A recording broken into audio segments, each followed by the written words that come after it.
Here we go again, peeps. No point wasting any time. I don't like wasting time. Time's too precious. And also I don't like wasting opportunities to gather up useful things. A rubber band, very useful. And there's often times when I find a requirement for one of those, so in the old pocket that goes. Good find on the day. So, at the rate of new subscribers coming onto the channel, I feel that, I've got a little bit of explaining to do to try to eradicate any misunderstanding, or at the very least to shed a new light on what I do here on this channel. Now you can see that I'm quite varied in my production, and I've got a lot to say about a lot of things, but I've been doing YouTube channels now for 10 years, and I've been on this spiritual path for 14 years, which has entailed an enormous amount of self-study and studying philosophy, spirituality, psychology, religions, metaphysics, and all different sorts of things, because I have this experience which rocked me to my core, which sent me on the spiritual journey, and all this is in my book. And I've just finished reading my book for the first time in its entirety about 15 minutes ago, and I found it a very fluid, very engaging, very descriptive account of many of the big questions that we as humans, when we are philosophical of mind, like to broach. Now what I need to say is, first and foremost, is I speak about the non-reality quite a lot, and for newcomers you may be a bit befuddled as to why that is, and from the comments I'm grokking that you are, because there's lots of things that are being said which is obvious that you're not sure where I'm coming from. And so I just want to say that the vast majority of what I say pertains to a philosophical outlook, and I'm very versed in philosophy, and so I'm philosophical of nature, I'm psychological of nature, I'm not scientific of nature, and I don't like to learn things which don't mean anything to me on a spiritual level. But I have studied quite a bit of science, and you'll be familiar that I'm reasonably versed in some of the big scientific discoveries, and of course quantum physics being the major one. And the reason why I'm drawn into those particular fields is because they do touch me on a spiritual level, because the huge existential questions of course pertain to spirit from a spiritual perspective, but they don't pertain to spirit from non-spiritual perspectives. And you see, this is the vast majority of scientists. They're not invariably spiritual, and so as far as they're concerned, whatever they discover is just cold, and it's dead, and it's just math, and it's just figures, and it's just hypotheses. But I can't see any rhyme or reason, purpose or point, why I would do anything unless it touched me and it meant something to me deep down. So all of the things I'm speaking about, and when I'm speaking of what is real and what is true, and I'm discounting everything, what we do as philosophers, we set out to discover the nature of reality. we don't per se and necessarily set out to discover truth, because I think all philosophers are very aware that there is no truth per se. We ask, what is truth? And show me some truth. Let's talk about this truth. And then we tear it to pieces and we break it down. Not because we've got some sick disposition where we want to ruin everything and end up in the abyss.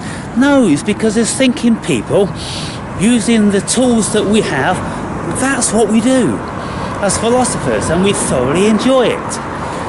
Now, just because I proclaim that there is no truth, there is no reality as we see it, or as the general consensus is, it doesn't mean to say that I don't enjoy life and I'm not thrilled with life every single second of every day, because I am. And I don't have bad days. I just don't have bad days. You know, there was a song in the 60s and it went like, even the bad times are good. Well, that's how I see life. I have a positive disposition, and I know that anything which pushes us, compromises us, causes us pain and suffering, they are perfect environments from which to learn and gain great wisdom. And so that's what I do when I encounter any of these things which compromise us. I'll never ever shy away from being compromised. I'll always embrace being compromised, deeply. And all of the compromises I've had in my life, then there have been great opportunities for me to delve deeply into, in a psychological way, in a philosophical way, in a spiritual way, in a religious way. There's so many facets to come at these subjects from. And so that's where I am, people. Just questioning everything. And I was putting in the comment to one of my viewers and friends that Shiva, the Hindu god, which walks within the wheel of creation and destruction. Well, there's a very good reason why CERN have that outside of their complex. CERN is where the Large Hadron Collider is, 17 miles long, tunnel where they smash particles together to discover the finer particles and nature of the universe. But they know that the universe is a paradox, and they also know that nothing can be destroyed per se. It just changes its form, because the cosmos is a shapeshifter. All things, particles, elements and consciousness, whatever is within the cosmos, will always be there. And it's kind of unlikely that anything else will enter, because it's a self-replicating, manifesting thing. And if there is anything that manifests, then it comes from within. It's kind of like as we grow in consciousness, everything comes from within, doesn't it? Even though we may feel that we're being influenced by the outside, everything changes in here. But the reality is that there is no outside when you get down into the nitty-gritty of philosophy, because even when you get down to anatomy, when you get down to how the body works, then all the senses, for instance, the senses don't actually sense anything out there, because everything is sensed in here. It all goes on in here. As far as the brain's concerned, there is nothing going on out there at the end of our gaze or the end of our fingertips, anything like that. It's all calculated, manufactured, created, structured in here. That's but then we can even go further philosophically and discount the brain, because we can't find the brain, because we can't find physical matter, because many people have said it's illusion for many years, thousands of years. And so then we get into other philosophical realms. Well, what is life? The study of ontology, the study of what it is to be a human being. And it gets very deep, very complicated. And we end up, eating our own tails, like the Ouroboros, because we can't find any definitive truth. We just go round and round in circles. So that's what I'm doing here, people. And so there's nothing nefarious. There's no desire to destroy. And one viewer said, well, what's the point if we, as spirits, enter into this dimension to forget that we are God? Why we would want to labour extensively on, trying to destroy all that we are, have been blessed with as a distraction from being God. Well, I mean, it's a valid point, but then there's many people that think that, well, this whole thing is a game for us to discover again that we are God. It's like God playing a game with himself, itself, creates a fiction of a reality and scatters itself in trillions of shards of God consciousness, some of which wake up and others don't. If you wake up, you win the game. If you don't wake up, you continue to play forever. And that, is deeply rooted and seated in Buddhist ideology in relation to the reincarnation. Because they deem that once you've sussed out the game, then you don't need to come back, because you've done it here. And then you go on to another dimension, into another paradigm of consciousness, and maybe play another game. And so I think that if any of you are really intrigued or interested about the subject matter that I cover, you can't go back 14 years or 10 years of my video production, because the vast majority of the channels are gone. But you can read a condensation of that, which is a condensation of 14 years of my life from the spiritual, psychological perspective in my book. And it's a good read. It's 670 pages,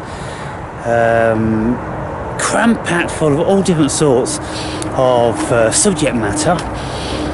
And by the time you've read that, you'll probably have had 1,000 questions answered. But without a shadow of a doubt, you will have another 1,000 questions that you're posing, because that's the nature of this subject matter. It gives rise to thinking, and for those of us that like to think, then that's fertile ground for it. You see, the difficulty is when we are caught up in the fiction of our ego. The ego is the human operating system, which enables spirit to have a human experience. And when I'm saying that nothing is real, it's not real like we've been conveyed that it's real. Like there are atoms and there are molecules, because there aren't. That's just somebody's interpretation of energy to the lay people. Quantum physicists started to do this, as simple illustrations for the man in the street, so they could get their head around the equations which the man in the street could never ever get their heads around, unless you're really, smart mathematicians. But they were only just an illustration, serving suggestion, just like Jesus is serving suggestions of how to be a good person when he speaks about throwing grain onto the ground, and some falls on rocky ground and they won't grow, some falls in the weeds and they'll get all tangled, some falls on fertile ground and they'll grow and they'll be healthy. It's just metaphors. And so there is something going on. But when we get really down to business in philosophy, and spirituality. We come to an impasse where no living person has gone beyond, and that we can metaphorically destroy every single thing about the human existence, save for the fact that there is something deeply seated and rooted within our consciousness, and that's awareness.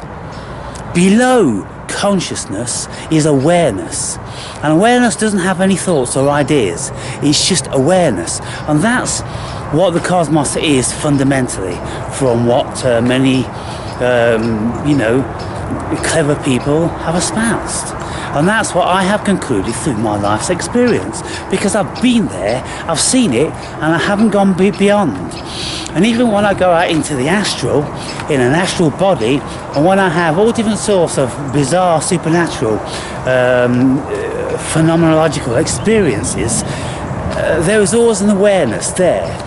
Even though my awareness, consciousness, goes into another paradigm of consciousness, the awareness is the same, and the awareness it isn't even, on lots of occasions, the awareness of me, of this so-called human experience.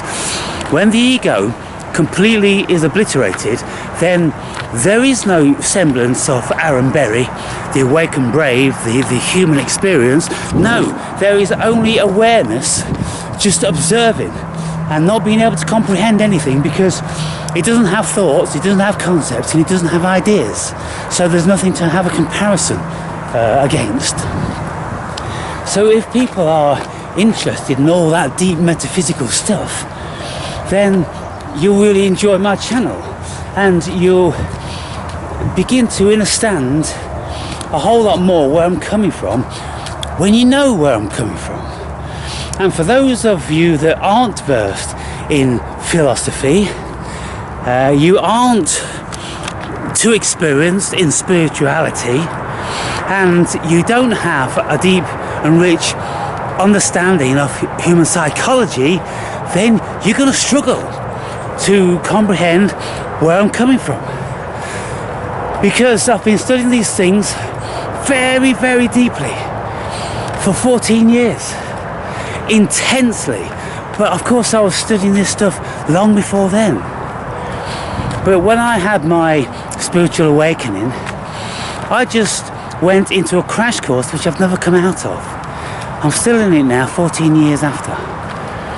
And it's the acquisition of knowledge and experience and the pursuit of anything that could be deemed to be a reality in what is mostly a fiction.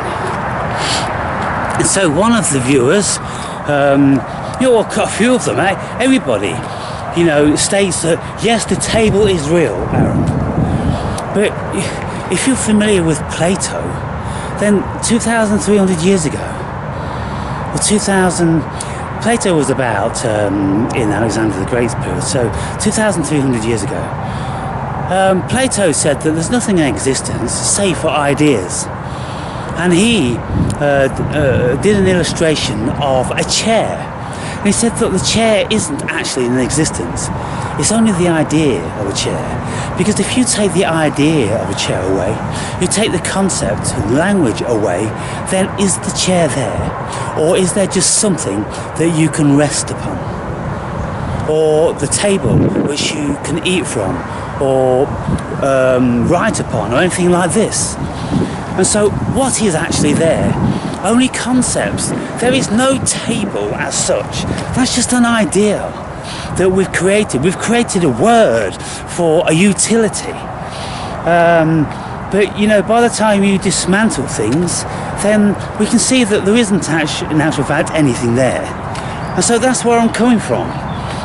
And those that are too deeply rooted in their egoic human existence, they will never perceive what I'm saying, because they just consider it superfluous and outlandish and stupid. And they go, the fucking table's there. And it's kind of like, well, where are you looking at the table from? If you're looking at the table from a spiritual perspective, then the spiritualists will tell you that there's nothing there because it's all Maya.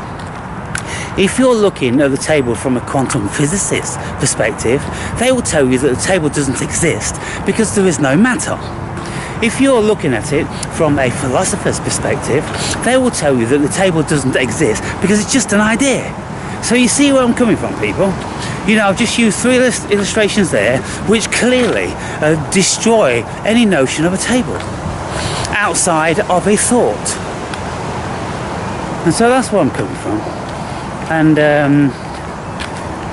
you know, I make these channels not to argue or to claim that I'm right. I've made these channels because I wanted to attract like-minded people. And I said this from the very get-go. And I'm always saying it, and I'm always inviting people to come and enter into a dialogue about any subject matter you so desire. If I know a little bit about it, I'll engage with you on it. And what I've got lined up from some of my long-term viewers and friends is Google Meet discussions speaking about the content of the book I've wrote. Because it's been a long time coming, everybody knew that someday I was going to be writing a book. And now I've wrote this book. And instead of just making videos here and there, and I'm never really getting the full picture, and people have always got a myriad questions, then I've wrote about things extensively, hopefully to eliminate or answer the vast majority of questions, the questions which are, you know, capable of being answered. And so we're going to be discussing the book chapter by chapter, and so you might find that interesting. And then you'll enter a whole new world of discussions because, you know, it may be something similar to, you know, the Platonic discussions or the Aristotelian discussions or Socratean discussions, because what we do is we just question everything. We just question, and to see where we end up. But we enjoy that because of our philosophical nature. You see, it's for no other rhyme or reason, just for the fact that we enjoy doing it. Because philosophers enjoy that stuff. And I'm looking very forward to those Google chats. And I have 3 people so far lined up to do that, who have watched my videos for a long time, many years, and whom I've been speaking to for many years. And if any of you want to open a dialogue with me, then you're free to do that. Just think about a subject matter that you'd like to speak about. If you want clarity on any of the things I say, then, you know, write, you know, a load of stuff down so we don't run out of material. But you don't have to be too anxious about that, because I'll always keep a conversation fluid. And you won't be put on the spot or, you know, feel embarrassed, because you can just ask the questions and I'll do the answering, unless you want to put your perspective forward, and then we'll engage with that. That's what this channel's all about. And I do it whilst I'm walking to the gym, I do it whilst I'm cooking, whilst I'm foraging for wild foods and fungi, whilst I'm feeding my friends and, you know, my little mate Providence, in so many varying ways. I just enter into a communication with my thoughts. And so I'm here once again, keeping it real, gonna go in the gym and do my bit, and come out and continue with the rest of the day, which is enjoying life.